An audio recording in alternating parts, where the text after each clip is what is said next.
اللهم صل على سيدنا ومولانا محمد وعلى آله وصحبه.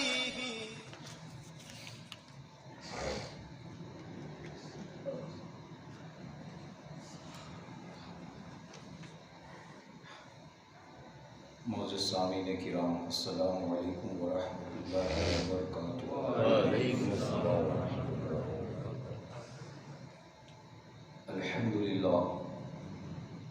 الحمدللہ رب العالمین خالق السماوات والارض والصلاة والسلام على اشرف الانبیاء والمرسلین وعلى آلہ واصحابہ وازواجہ واہل بیتہ اجمعین، اما بعد، فاعوذ باللہ من الشیطان الرجیم. بسم اللہ الرحمن الرحیم. الذین آمنوا وکانوا یتقون. صدق اللہ مولانا العظیم وصدق رسولہ النبی الامین الکریم ونحن علی ذلک لمن الشاہدین. حضرات محترم، آئیے سب سے پہلے ہم اور آپ مل کر ایک آواز ہو کر بارگاہ رسالت مآب علیہ تحیۃ و ثنا میں اپنی غلامی کا ثبوت دیتے ہوئے باادب درود پاک کا نذرانہ پیش کر لیں اور الصلاۃ والسلام علیک یا رسول اللہ، الصلاۃ والسلام علیک یا حبیب اللہ، الصلاۃ والسلام علیک یا نبی اللہ، وعلی آلک وأصحابک یا نور اللہ صلی اللہ تعالی علیہ وسلم. حضرات محترم، برادر اعلیٰ حضرت بارگاہ غریب نواز میں نذرانہ عقیدت پیش کرتے ہوئے کچھ یوں عرض کرتے ہیں کہ خواجہ ہند وہ دربار ہے اعلیٰ تیرا، خواجہ ہند وہ دربار ہے اعلیٰ تیرا، کہیں محروم نہیں مانگنے والا تیرا، اور ہے تیری ذات بحر حقیقت پیارے، ہے تیری ذات بحر حقیقت پیارے، کسی تیراک نے پایا نہ کنارہ تیرا، کسی تیراک نے پایا نہ کنارہ تیرا. اور یا خواجہ غریب نواز، گلشن ہند ہے شاداب کلیجے ٹھنڈے، گلشن ہند ہے شاداب کلیجے ٹھنڈے، واہ اے ابر کرم زور برسنا تیرا. اور جب سے تو نے قدم غوث لیا ہے سر پر، جب سے تو نے قدم غوث لیا ہے سر پر، اولیاء سر پر قدم لیتے ہیں شاہا تیرا، اولیاء سر پر قدم لیتے ہیں شاہا تیرا. اور محی الدین غوث ہے اور خواجہ معین الدین ہے، محی الدین غوث ہے اور خواجہ معین الدین ہے. اے حسن کیوں نہ محفوظ ہو عقیدہ تیرا، اے حسن کیوں نہ محفوظ ہو عقیدہ تیرا. حضرات محترم، اللہ رب العزت کا بے پناہ شکر اور احسان ہے کہ اس نے ہمیں اشرف المخلوقات بنایا اور اس کے ساتھ ہمیں بے شمار انعامات اور اکرامات سے نوازا. اللہ تبارک و تعالیٰ نے ہم لوگوں کو اس قدر انعامات عطا فرمائے کہ خود رب ارشاد فرماتا ہے وَإِن تَعُدُّوا نِعْمَتَ اللَّهِ لَا تُحْصُوهَا، کہ اگر تم میری نعمتوں کو شمار کرنا چاہو، گننا چاہو تو تم شمار نہیں کر سکتے. اللہ تبارک و تعالیٰ کے جس قدر ہمارے اوپر احسانات ہے، ان احسانات میں سے ایک احسان یہ بھی ہے کہ اللہ تبارک و تعالیٰ نے ہم لوگوں کی رشد و ہدایت کے لیے انبیاء کرام علیہم السلام کی مقدس جماعت کو بھی مبعوث فرمایا۔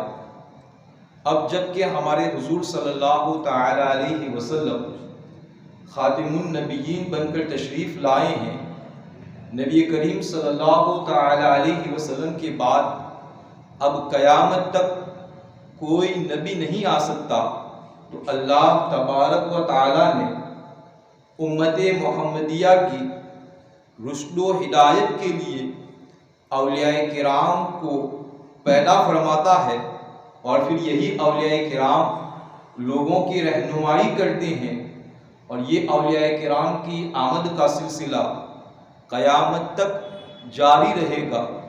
حضرات محترم، اسی سلسلے میں ہندوستان میں بھی بے شمار اولیاء کرام پیدا ہوئے، اور بے شمار اولیاء کرام بیرون ملک سے بھی ہندوستان میں تشریف لائے، اور انہوں نے لوگوں کو کفر و شرک اور ظلمت اور تاریکی سے نکال کر نور اسلام میں داخل فرمایا۔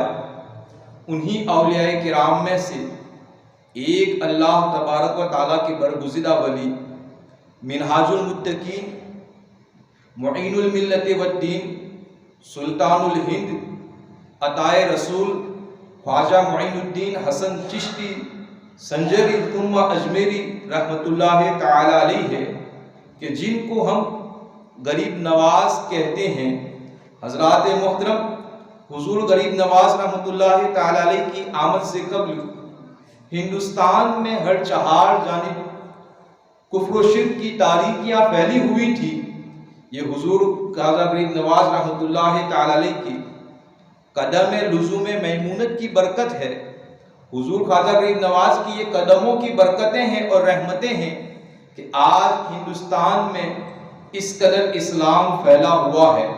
حضرات محترم، یقیناً خواجہ غریب نواز رحمۃ اللہ تعالی علیہ کی آمد سے قبل ہی ہندوستان میں اسلام تو داخل ہو چکا تھا، لیکن آج ہم ہندوستان میں جو اسلام کی بہاریں دیکھتے ہیں، جو اسلام کی نشانیاں نظر آ رہی ہے، جو ہمیں یہ مدارس مسجدوں کے بلند مینار نظر آ رہے ہیں، مسجدوں سے اذانوں کی آوازیں جو ہمارے کانوں میں پڑتی ہیں، یقیناً یہ حضور خواجہ غریب نواز رحمۃ اللہ تعالی علیہ کی ہندوستان میں آمد کی برکت ہے۔ حضرات محترم، اور اسی خواجہ غریب نواز رحمۃ اللہ تعالی علیہ کی بارگاہ میں ہم آج خراج عقیدت پیش کرنے کے لیے حاضر ہوئے ہیں۔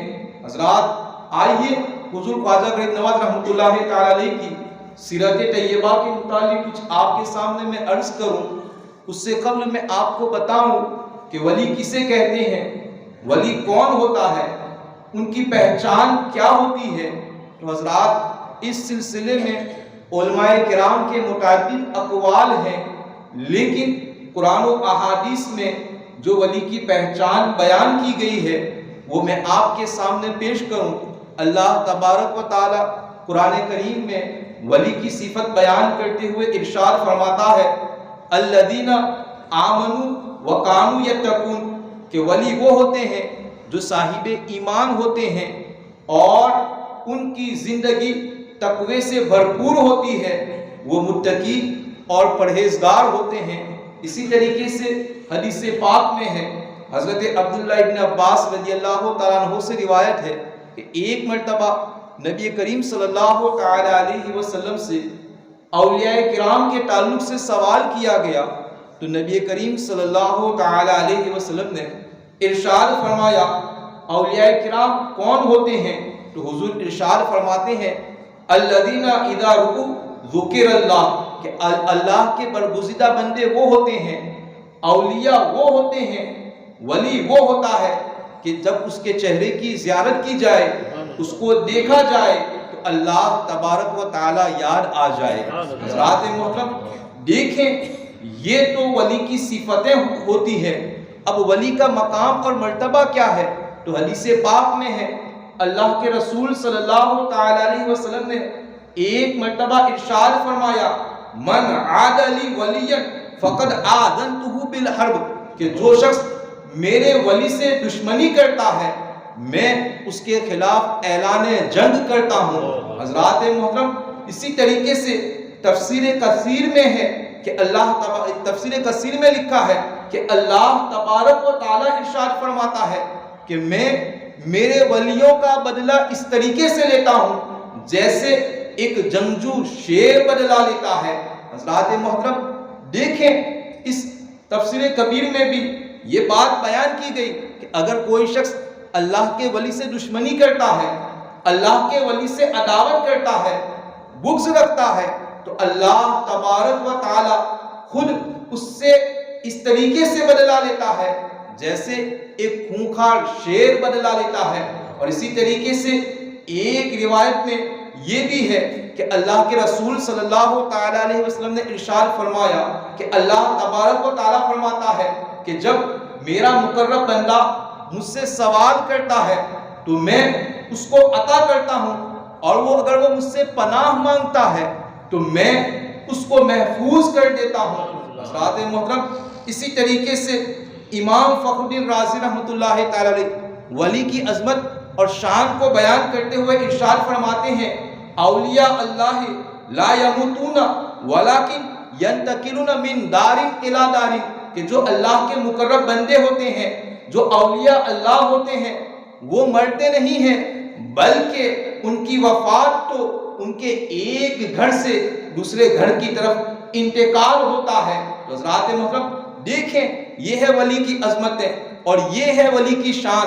اب ولی کہتے کسے ہیں؟ تو حضرات محترم علامہ بدر الدین عینی رحمۃ اللہ تعالی علیہ ولی کی تعریف کرتے ہوئے ارشاد فرماتے ہیں، الولی ہوا العالم باللہ، کہ ولی وہ ہوتا ہے جو اللہ تبارک و تعالیٰ کی ذات اور صفات کا عالم ہوتا ہے، المواظب علی طاعتہ، اور اس کی اطاعت اور فرما برداری کو اپنے اوپر واجب کر لیتا ہے، المخلص فی عبادتہ، اور اللہ تبارک و تعالیٰ کی عبادت میں وہ مخلص ہوتا ہے۔ اسی طریقے سے علامہ تفتازانی رحمۃ اللہ تعالی علیہ ولی کی تعریف کرتے ہوئے ارشاد فرماتے ہیں کہ ولی جو ہے وہ عارف باللہ ہوتا ہے اور وہ گناہوں سے پرہیز کرتا ہے اور لذات اور شہوات میں منہمک ہونے سے، داخل ہونے سے اپنے آپ کو بچاتا ہے۔ حضرات محترم، اب اس سے پتا چلا کہ اولیاء کرام اللہ تبارک و تعالیٰ کے وہ مقرب اور محبوب بندے ہوتے ہیں کہ جن کے فضائل اور جن کی عظمتوں کو قرآن اور احادیث میں واضح طور پر بیان کیا گیا ہے۔ وہ تقوی و طہارت، خلوص و للہیت اور اس کے ساتھ فرائض و واجبات کو ادا کرنے والے، مکروہات سے نفرت کرنے والے، محرمات سے بچنے والے، بلکہ اپنے تمام اعمال میں اللہ اور اس کے رسول کی رضا کو طلب کرتے ہیں، گویا کہ وہ الحب للہ والبغض للہ کے مصداق ہوا کرتے ہیں۔ اللہ تبارک و تعالیٰ کی جانب سے ان کو خاص نوازشاتیں ہوا کرتی ہیں۔ اللہ تبارک و تعالیٰ اپنے محبوب بندوں کو لوگوں میں مقرب بنا دیتا ہے، لوگوں کے دلوں کو ان کی طرف مسخر کر دیا کرتا ہے، جیسا کہ مسلم کی حدیث پاک میں ہے کہ ایک مرتبہ اللہ کے رسول صلی اللہ تعالی علیہ وسلم نے ارشاد فرمایا کہ اللہ تبارک و تعالی حضرت جبرائیل سے فرماتا ہے کہ اے جبرائیل، میں اپنے فلاں بندے سے محبت کرتا ہوں، میں اپنے فلاں ولی سے محبت کرتا ہوں، تم بھی اس سے محبت کرو۔ حضرات محترم، پھر حضرت جبرائیل بھی اللہ کے اس مقرب بندے سے محبت کرنے لگتے ہیں۔ پھر حضرت جبرائیل آسمان والوں میں اعلان کرتے ہیں کہ اے آسمان والوں، اللہ تبارک و تعالی فلاں ولی سے محبت کرتا ہے، میں بھی اس سے محبت کرتا ہوں، لہذا تم لوگ بھی اس سے محبت کرو۔ پھر آسمان والے بھی اس اللہ والے سے محبت کرنے لگتے ہیں، یہاں تک کہ پھر لوگوں کے درمیان اس کی مقبولیت کو پیدا کر دیا جاتا ہے، لوگوں کے درمیان اس کو مقبول بنا دیا جاتا ہے۔ حضرات محترم، اب آپ دیکھیں کہ حضور خواجہ غریب نواز رحمۃ اللہ تعالی علیہ اللہ تبارک و تعالیٰ کے کس قدر برگزیدہ بندے ہیں، اللہ تعالیٰ کے نزدیک کس قدر محبوب ہیں۔ حضرت جبرائیل کے نزدیک، آسمان والوں کے نزدیک آپ کس قدر محبوب ہیں کہ آج 900 سال کے قریب ہو گئے، لیکن اس کے باوجود آج لوگوں کے دلوں میں آپ کی مقبولیت ہے، صرف ہندوستان ہی نہیں بلکہ بیرون ہند کے تمام سنی مسلمان حضور خواجہ غریب نواز کو جانتے بھی ہیں، آپ کو مانتے بھی ہیں، آپ سے محبت اور عقیدت بھی رکھتے ہیں۔ تو حضرات محترم، اسی حضور غریب نواز رحمۃ اللہ تعالی علیہ کی بارگاہ میں ہم خراج عقیدت پیش کرنے کے لیے حاضر ہوئے ہیں۔ اللہ تبارک و تعالی ہمیں حضور غوث غریب نواز رحمۃ اللہ تعالی علیہ کے فیوز و برکات سے مالا مال فرمائے۔ حضرات محترم، حضور غریب نواز رحمۃ اللہ تعالی علیہ آپ کی سیرت طیبہ کے تعلق سے آیا ہے کہ آپ کی ولادت 14 رجب المرجب ہجری سن 530 میں سنجر کے ایک علاقے سیستان میں ہوئی۔ حضرات، آپ کا پیدائشی نام معین الدین حسن رکھا جاتا ہے۔ آپ نجیب الطرفین سید ہیں، یعنی آپ حسنی اور حسینی سید ہیں۔ آپ کا نسب والد ماجد کی طرف سے امام حسین رضی اللہ تعالیٰ عنہ کو ملتا ہے، اور والدہ ماجدہ کی جانب سے آپ کا نسب جو ہے امام حسن مجتبی رضی اللہ تعالیٰ عنہ کی تک ملتا ہے۔ آپ کو لوگ بے شمار القابات سے یاد کرتے ہیں۔ حضرات، آپ کے ماننے والوں کو اور آپ کے سلسلے میں جو مرید ہوتے ہیں اس کو چشتی کہتے ہیں۔ آپ جانتے ہو کہ حضور غریب نواز رحمۃ اللہ تعالی علیہ کے ماننے والوں کو چشتی کیوں کہا جاتا ہے؟ تو حضرات محترم، حضرت علامہ ارشد القادری رحمۃ اللہ تعالی علیہ نے خواجہ غریب نواز کی سیرت طیبہ کے اوپر ایک کتاب لکھی ہے۔ آپ اس میں لکھتے ہیں کہ حضور غریب نواز رحمۃ اللہ تعالی علیہ کے سلسلہ طریقت کے وارث اعلیٰ ابو اسحاق شامی رحمۃ اللہ تعالی علیہ ایک مرتبہ مرید ہونے کی غرض سے شیخ ممشاد علی دینوری رحمۃ اللہ تعالی علیہ کی بارگاہ میں حاضر ہوتے ہیں۔ تو اب شیخ ممشاد ان سے پوچھتے ہیں کہ تمہارا نام کیا ہے؟ تو ابو اسحاق شامی رحمۃ اللہ تعالی علیہ کہتے ہیں کہ بندے عزیز کو لوگ ابو اسحاق شامی کہتے ہیں۔ تو اس وقت شیخ ممشاد علی دینوری رحمۃ اللہ تعالی علیہ کہتے ہیں کہ آج سے تم چشتی ہو، اور جو بھی قیامت تک تمہارے سلسلے میں مرید ہوگا وہ تمام چشتی کہلائیں گے۔ اسی نسبت سے حضور خواجہ غریب نواز رحمۃ اللہ تعالی علیہ بھی چشتی کہلاتے ہیں، اور جو بھی ان کے سلسلے میں مرید ہوتے ہیں حضرات وہ بھی چشتی کہلاتے ہیں۔ حضرات محترم، روایتوں میں آیا ہے کہ حضور غریب نواز رحمۃ اللہ تعالی علیہ کا بچپنا نہایت ہی خوشحالی اور نیک نامی کے ساتھ گزرا تھا۔ بچپنے ہی میں آپ کی پیشانی کے اوپر ولادت کے آثار نظر آ رہے تھے۔ آپ کی ولادت خوشحال گھرانے میں ہوئی تھی، اسی لیے آپ کی جو ہے پرورش جو ہے نہایت ناز و نعم کے ساتھ ہوئی تھی۔ جب آپ کی جو ہے 7 سال تک آپ کی پرورش خراسان میں ہوتی ہے، اور آپ کی ابتدائی تعلیم والد ماجد کی نگرانی میں ہوتی ہے، اور پھر اس کے بعد مزید علم دین حاصل کرنے کے لیے آپ سنجر کے بڑے مدرسے میں تشریف لے جاتے ہیں، اور وہاں سے پھر آپ جو ہے تفسیر، حدیث اور فقہ کے علم کو حاصل کرتے ہیں۔ پھر روایتوں میں آیا ہے کہ آپ کی عمر صرف 15 سال کی ہوتی ہے کہ آپ کے والد ماجد جو کہ متقی، پرہیزگار اور اللہ تعالیٰ کے برگزیدہ بندے تھے، شیخ غیاث الدین رحمۃ اللہ تعالی علیہ، ان کی وفات ہو جاتی ہے۔ آپ کے 2 بھائی ہوتے ہیں، وراثت میں آپ کو ایک خوشحال باغ، سبز و شاداب باغ اور ایک پنچکی ملتی ہے۔ اب آپ کا ذریعہ معاش وہی ہو جاتا ہے، روزانہ کا آپ کا مشغلہ رہی رہتا ہے کہ آپ درختوں کو پانی پلاتے ہیں، درختوں کو آبیاری کرتے ہیں، اور اسی طریقے سے اطمینان کے ساتھ آپ کی زندگی گزرتی ہے۔ لیکن اللہ تبارک و تعالیٰ کو کچھ اور ہی منظور تھا۔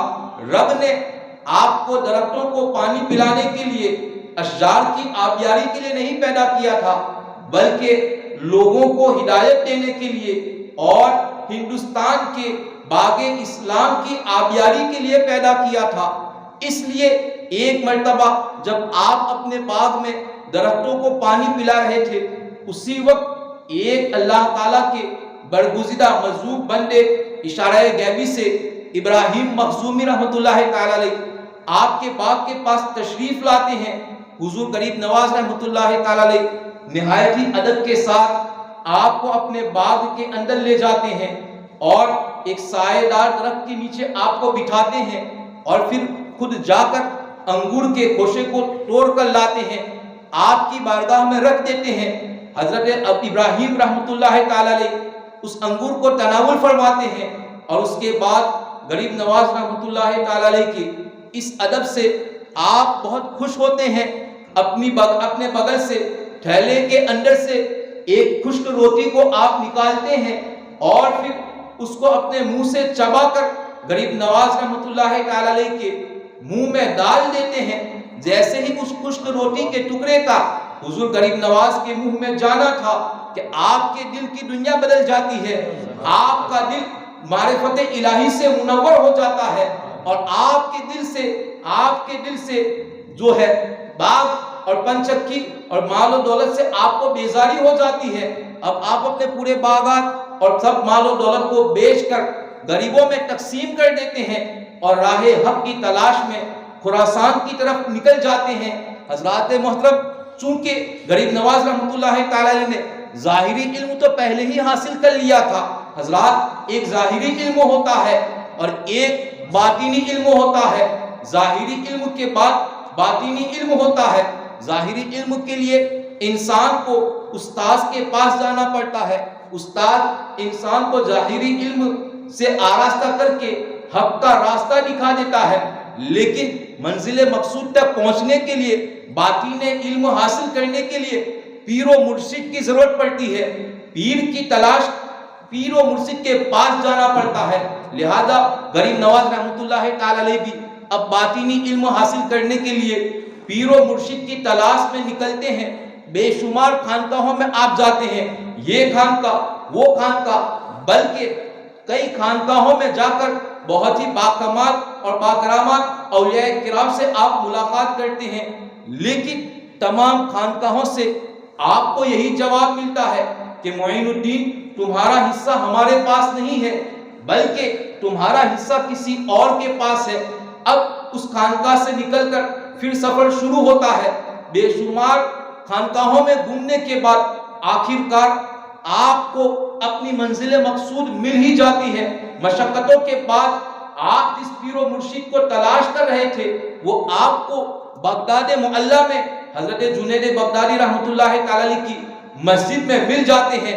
آپ جیسے ہی مسجد میں داخل ہوتے ہیں، پیر و مرشد آپ کو دیکھ کر کہتے ہیں، اے معین الدین حسن، تم آ گئے۔ تو حضرات محترم، غریب نواز کو تعجب ہوتا ہے کہ میں نے تو کبھی ان سے ملاقات کی ہی نہیں ہے، کبھی میں نے نہ ان کو دیکھا ہے نہ انہوں نے کبھی مجھے دیکھا ہے، پھر وہ مجھے کیسے پہچانتے ہیں؟ تو عرض کرتے ہیں، حضور آپ مجھے کیسے جانتے ہیں؟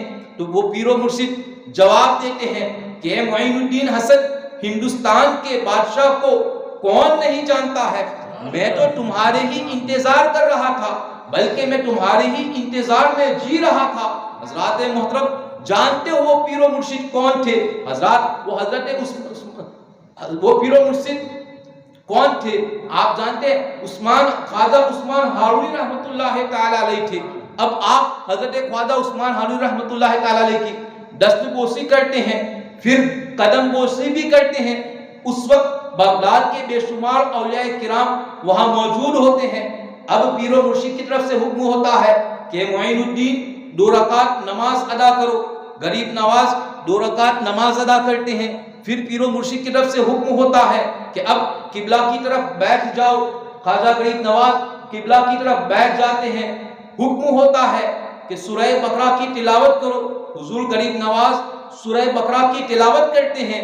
اس کے بعد پھر حکم ہوتا ہے کہ معین الدین 21 مرتبہ درود شریف پڑھو۔ حضور غریب نواز 21 مرتبہ درود پاک کی تلاوت کرتے ہیں۔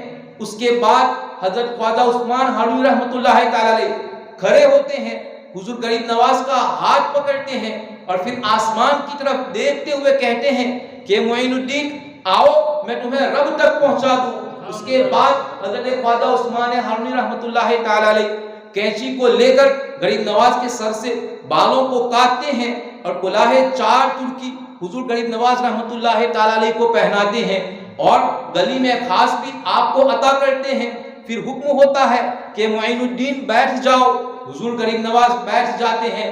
پھر حضرت خواجہ عثمان ہارونی رحمۃ اللہ تعالی علیہ فرماتے ہیں کہ معین الدین ہمارے سلسلے میں یہ طریقہ رائج ہے کہ ایک دن اور ایک رات کا مجاہدہ کروایا جاتا ہے، لہذا حضور غریب نواز رحمۃ اللہ تعالی علیہ ایک دن ایک رات عبادتوں میں گزارتے ہیں، پھر صبح ہوتی ہے، پیر و مرشد کی بارگاہ میں حاضر ہوتے ہیں، تو پھر پیر و مرشد ارشاد فرماتے ہیں کہ معین الدین آسمان کی طرف دیکھو اور بتاؤ کہ کیا نظر آ رہا ہے۔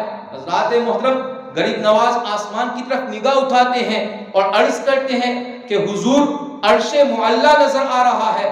پھر حکم ہوتا ہے کہ معین الدین زمین کی طرف دیکھو اور بتاؤ کہ کیا نظر آتا ہے۔ حضرات محترم حضور غریب نواز رحمۃ اللہ تعالی علیہ اب زمین کی طرف دیکھتے ہیں اور عرض کرتے ہیں کہ حضور تحت الثری نظر آ رہا ہے۔ اس کے بعد پھر حکم ہوتا ہے کہ معین الدین 1000 مرتبہ قل هو اللہ شریف پڑھو۔ اب حضور غریب نواز رحمۃ اللہ تعالی علیہ 1000 مرتبہ قل هو اللہ شریف کی تلاوت کرتے ہیں۔ اس کے بعد پھر حکم ہوتا ہے کہ معین الدین اب آسمان کی طرف نظر اٹھاؤ اور بتاؤ کیا نظر آتا ہے۔ حضرات محترم حضور غریب نواز رحمۃ اللہ تعالی علیہ آسمان کی طرف نظر اٹھاتے ہیں اور عرض کرتے ہیں حضور حجاب عظمت نظر آ رہا ہے۔ اس کے بعد غریب نواز کو حکم ہوتا ہے کہ معین الدین اپنی آنکھوں کو بند کر لیں۔ حضرات محترم حضور غریب نواز رحمۃ اللہ تعالی علیہ اپنی آنکھوں کو بند کر لیتے ہیں۔ پھر حکم ہوتا ہے کہ معین الدین اب اپنی آنکھوں کو کھولو اور میری ان 2 انگلیوں کے درمیان دیکھ کر بتاؤ کہ کیا نظر آتا ہے۔ حضرات محترم اب حضور غریب نواز رحمۃ اللہ تعالی علیہ اپنی آنکھوں کو کھولتے ہیں اور پیر و مرشد کی 2 انگلیوں کے درمیان دیکھتے ہیں اور عرض کرتے ہیں کہ حضور آپ کی 2 انگلیوں کے درمیان مجھے 18,000 عالم نظر آ رہے ہیں۔ حضرات محترم دیکھیں کتنا ایمان افروز حضور غریب نواز رحمۃ اللہ تعالی علیہ کے مرید ہونے کا واقعہ ہے کہ حضور غریب نواز کے پیر و مرشد حضرت خواجہ عثمان ہارونی رحمۃ اللہ تعالی علیہ جو نبی کریم صلی اللہ علیہ وسلم کے غلاموں کے غلام ہے، ان کا عالم یہ ہے کہ ان کی 2 انگلیوں کے درمیان غریب نواز کو 18,000 عالم نظر آئے، جو پھر ابو بکر و عمر عثمان و غنی کے آقا ہیں، ان کی پھر عظمتوں کا اور ان کے مقام کا عالم کیا ہوگا۔ اسی لیے تو ہم کہتے ہیں کہ جب ان کے گدا بھر دیتے ہیں شاہان زمانہ کی جولی، محتاج کا یہ عالم ہے تو مختار کا عالم کیا ہوگا۔ اور اسی لیے اعلیٰ حضرت کہتے ہیں کہ جس طرف اٹھ گئی دم میں دم آ گیا، اس نگاہ عنایت پہ لاکھوں سلام۔ حضرات محترم اس کے بعد پیر و مرشد حضور خواجہ غریب نواز رحمۃ اللہ تعالی علیہ سے کہتے ہیں کہ معین الدین جاؤ اور اس اینٹ کو اٹھاؤ۔ حضور غریب نواز رحمۃ اللہ تعالی علیہ اس اینٹ اور پتھر کو اٹھاتے ہیں تو کیا دیکھتے ہیں کہ اس کے نیچے سونے کی اشرفیاں موجود ہے۔ اب حکم ہوتا ہے کہ معین الدین ان کو غریبوں اور فقیروں میں تقسیم کر دو۔ حضور غریب نواز رحمۃ اللہ تعالی علیہ غریبوں اور فقیروں میں تقسیم کرنے کے لیے چلے جاتے ہیں، تقسیم کر دیتے ہیں، واپس آتے ہیں تو اب پیر و مرشد کی بارگاہ سے حکم ہوتا ہے کہ معین الدین اب تم ہماری خدمت میں کچھ دنوں کے لیے رہو۔ حضرات محترم حضور خواجہ غریب نواز رحمۃ اللہ تعالی علیہ 20 سال تک اپنے پیر و مرشد کی خدمت میں رہتے ہیں۔ اب 20 سال تک آپ اپنے پیر و مرشد کے ساز و سامان کو سفروں میں اٹھاتے ہیں اور سفر و حضر میں آپ کی خدمت کرتے ہیں۔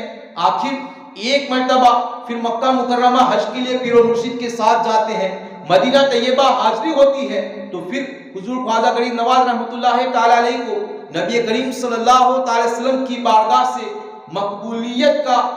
مقبولیت کی بشارت ملتی ہے۔ اس کے بعد پیر و مرشد حضور خواجہ غریب نواز رحمۃ اللہ تعالی علیہ کو خلافت سے نوازتے ہیں، خرقہ خاص عطا کرتے ہیں اور وہاں سے رخصت کرتے ہیں۔ حضور غریب نواز رحمۃ اللہ تعالی علیہ اس کے بعد بے شمار علاقوں کی آپ سفر کرتے ہیں، سیر کرتے ہیں، یہاں تک کہ ایک مرتبہ پھر آپ حج کے لیے تشریف لے جاتے ہیں اور پھر مدینہ طیبہ پہنچتے ہیں تو خواب میں نبی کریم صلی اللہ علیہ وسلم کی جانب سے ہندوستان کی ولایت کی آپ کو بشارت ملتی ہے اور آپ کو ہندوستان آنے کا حکم ہوتا ہے۔